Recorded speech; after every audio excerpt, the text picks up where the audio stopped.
Well, hey guys, welcome back to another recent viewing video. And apologize for sniffly sounding right now, but I just sneezed a couple of times. But anyway, I haven't done anything on here for a little while, and some of my plans for gaming and for watching stuff as usual just went off in random directions. And now all of a sudden I've decided I'm going to try to binge watch all seasons of Castle. Sorry for the glare there. And so last night I finished watching the first season. Okay, I think I've done a video about how Castle's one of my top 5 favorite TV shows, and I've watched I have watched the first 5 seasons and the first couple episodes of season 6, and then I tailed off after that. I couldn't watch it on TV as it was airing every Monday night, so I just said, okay, I'm just going to watch the seasons when they come along. And then I got season 6, and then recently season 7 just a couple weeks ago. And I was like, you know what, I just got to watch this. It's sad because I had started to watch The X-Files, and I had every intention of watching all the seasons of The X-Files before the new series started up. But I guess because I've just watched it so many times, I get so distracted, and I'll watch stuff and then I stop watching it. And anyway, I can talk about that another time. This is about the first season of Castle, and I gotta try to do this while it's still somewhat fresh in my mind. I'm getting ready to watch more episodes of season 2. I've already watched the first 2 episodes of season 2 at this point. But anyway, Castle. So my best manner of describing Castle is to say that it's like, your police procedurals or crime-solving shows, crime dramas or whatever, that also has a certain flavor of humor added to it, and it seems to be a little bit more of a character-driven show rather than this is how we solve crimes and here's how we're going to solve the new mystery this week. Every episode of this has got some sort of a murder, some sort of a kidnapping, some sort of a criminal plot. But you tend to watch this show, in my opinion, you tend to watch this show a little bit less for that stuff and a little bit more for the dynamic between Richard Castle, who is an author, and Kate Beckett, who is a detective in the NYPD, and how they interact, as well as other people in the police station, as well as Castle's interactions with his daughter and his mom, who both live with him, his ex-wife, all of his groupies and one-night stands and all that kind of stuff. It's a whole lot more about those characters, in my opinion, than it is even about those episodal stories that you're presented with. And I told somebody today at work, I said, if it wasn't for the fact that Nathan Fillion was playing Castle in this show, I may not have ever watched the show, and I probably wouldn't have liked it anywhere near as much as I do now. He is such a badass, Nathan Fillion. He's so awesome. There should be no wonder why 2 of my top 5 TV shows of all time star him. Firefly being the other one. That he just brings such a... I don't know. He brings that character alive. I don't know that anybody else could have done it. He's nerdy, and he's suave, and he's funny, and all that kind of stuff like rolled into this one character, and it's just awesome. So anyway, a little bit of the story behind the show. Like I said, he's an author, and she's a detective. And in the very first episode of the show, somebody was committing murders patterned after deaths in his books, Richard Castle's books, that also in the first episode of the story we learn that he is killing off his popular character Derek Storm from his series of books that he's been doing. And he's wanting to do something new. And because of being called in and asked like questions about these murders, he sort of comes in and somewhat consults on this particular case, and he sees how interesting of a character that Kate Beckett is, and how interesting her job is. And he's known for researching his roles by going straight into the elements that he needs to learn about. He learned about the Russian mafia by dealing with Russian mobsters. You know, he did a lot of hands-on research for a lot of things in his books. And all of a sudden he sees something new in this, and he decides that he's going to create a new character, Nikki Heat, who's going to be based off of Kate Beckett and the experiences that he has with the New York City Police Department as he tails her and her crew, you know, her fellow officers and whatnot.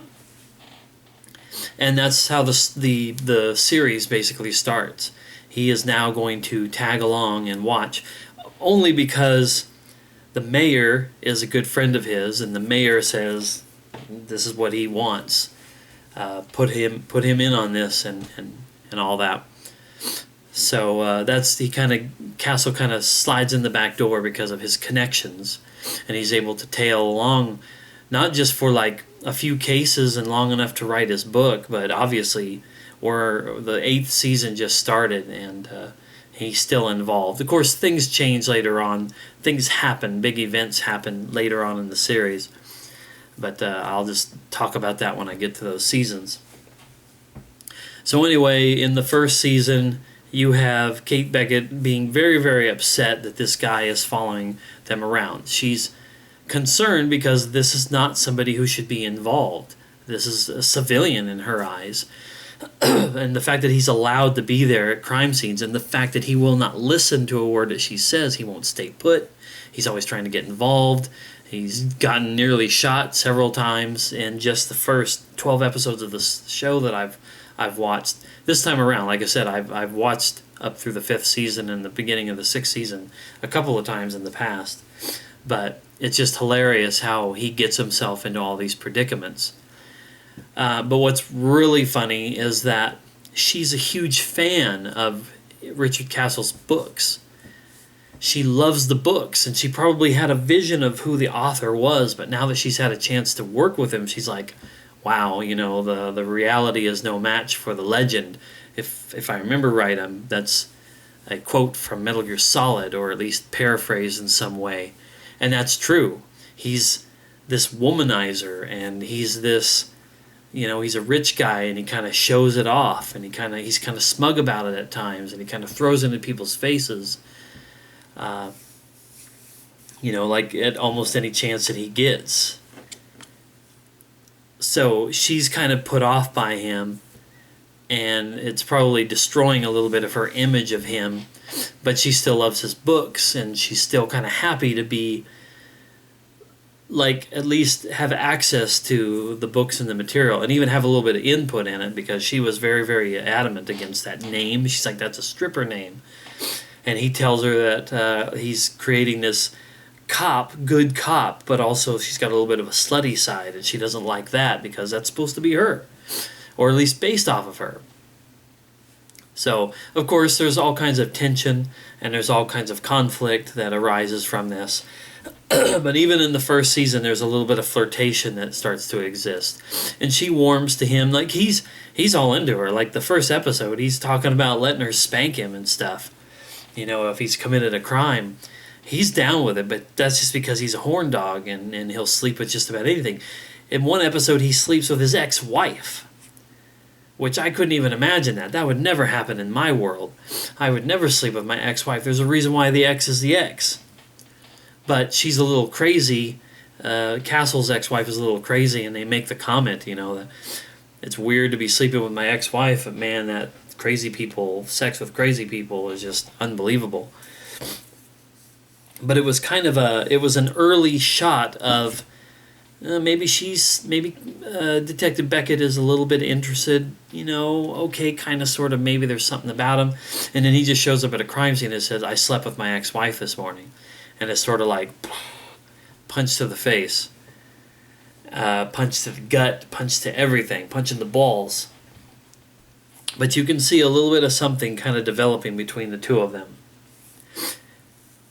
And I loved how Castle, who's sort of like on top of the world all the time, who writes about things but doesn't necessarily experience them himself, once he's there and faced with that, like when Beckett has to tell somebody that their daughter was dead, or they have to tell somebody that their family member killed someone, he realizes, wow, this is real life. This is legit.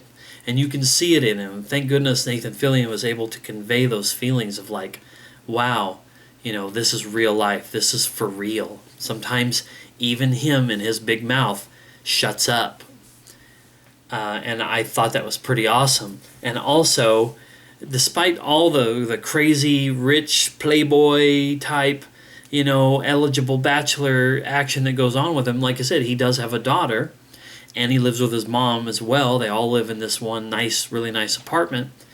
And he's really an awesome dad. He's the mom, dad. He's what's that, Mr. Mom. Basically, that's what he is. He has to raise his daughter while basically his daughter and his mom are still kind of raising him. And there's that side of him that really tends to appeal to Beckett. And I've seen some of that in the first season. I'm glad to be going back and rewatching some of this so I can see details that I may have missed in the first place. And like I said, this is a show that's really about these characters, and I kind of feel like this is modern day Mulder and Scully. Not for the content of the shows, because they're not really the same, but because of the relationship that's building between these two main characters. It's like a love story in that's unfolding over several seasons, and I just love it. I love Nathan Fillion. I love Stana Katic. They're so amazing together. She starts off in the first season, like even here you can see she's got the really short hair, and like here's third season, she's got much longer hair. To me, this is just a personal thing, I love longer hair on a woman, and I think that she's sexy as hell, and she's a beautiful woman, but she just looked so much better as her hair grew out during the series.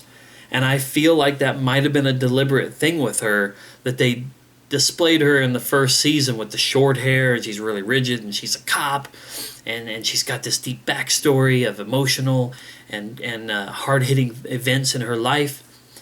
And then her hair starts to grow out, and she starts to get a little closer to Castle, and she starts to appreciate him more, even though he still pisses her off many, many times. But she grew to be a little bit softer character. I'm not saying that that's how she has to be. I'm not saying, she's a woman, she has to be soft and tender and she has to be cared for. But her character was really, really hard and really closed off somewhat emotionally. And I think it's not just the performance that shows that she opened up a little bit. It's even the changes like in her hair and whatnot. I don't know, I may be crazy, but that's just something that I absorbed over the time with this show. So, anyway, that's the first season. It ended on a little bit of a cliffhanger, but not something super drastic, as Castle was trying to look into the events behind Beckett's mom's murder. That's a kind of an overarching storyline in this, but it only gets touched on, and it was really, if anything else, it was just to show that Castle is a guy who wanted to look into this and find out more about it due to his curious nature, but also because of the feelings he was probably already starting to cultivate for her, and that he cared for her, at least as a friend and as a colleague, and he wanted to get to the bottom of this because he's a guy who writes mysteries and solves mysteries, and this was something that he wanted to do for her, and she didn't really want him to get into that. She had already kind of moved on in her life. So, and that was how the first season kind of ends, with him starting to look into her mom's case. And so, yeah, anyway, I'm going to get started on some more Season 2 and be back hopefully in a week or so to do that. Season 1 was only 10 episodes long, but I, for some reason, thought it was only 6. So I thought I would have been sitting down and doing this at least yesterday. And then I discovered that it was 10 episodes for the first season.